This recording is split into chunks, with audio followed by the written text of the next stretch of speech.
ભાવનગરના બોર તળાવમાં એકને બચાવવા જતા 5 બાળકીઓ ડૂબી, 4ના મોત.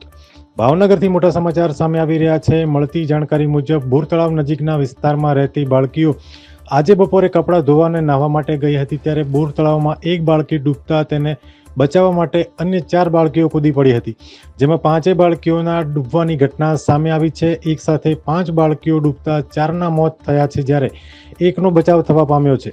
ઘટનાની જાણ થતાં આસપાસના લોકો દોડી આવ્યા હતા અને બચાવ કાર્ય શરૂ કરી દીધું હતું અને સારવાર માટે ખસેડવામાં આવી હતી, પણ 4 બાળકીઓના દુઃખદ મોત થયા છે, જ્યારે એક બાળકીનો આબાદ બચાવ થવા પામ્યો છે. અહેવાલ ફિરોઝ મલેક, ભાવનગર.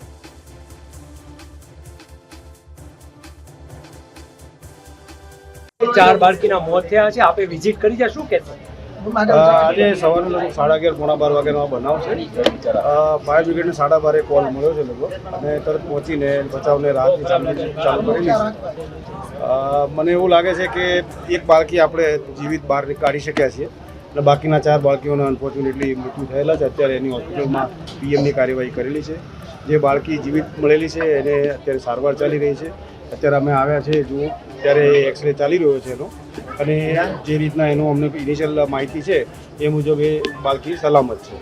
સાહેબ, ખાસ કરીને આવા તળાવો હોય ત્યાં કપડાં ધોવા ન જવું જોઈએ અથવા બીજી વ્યવસ્થા હોય, માત્ર બોર્ડ મૂકીને તંત્ર સંતોષ માનતું હોય છે. કોઈ સિક્યુરિટી આપણી પાસે નથી. સિક્યુરિટી અને ફાયર બ્રિગેડ બધા રાઉન્ડ લે, પણ આ બોર તળાવ કેટલું મોટું તળાવ છે આપણે બધા જાણીએ છીએ.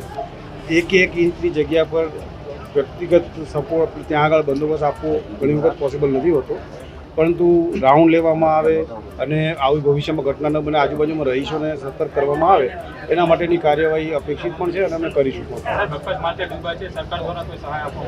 જે નિયત ધારાધોરણ હશે એને અનુસરીને અમે લોકો કાર્યવાહી કરશું.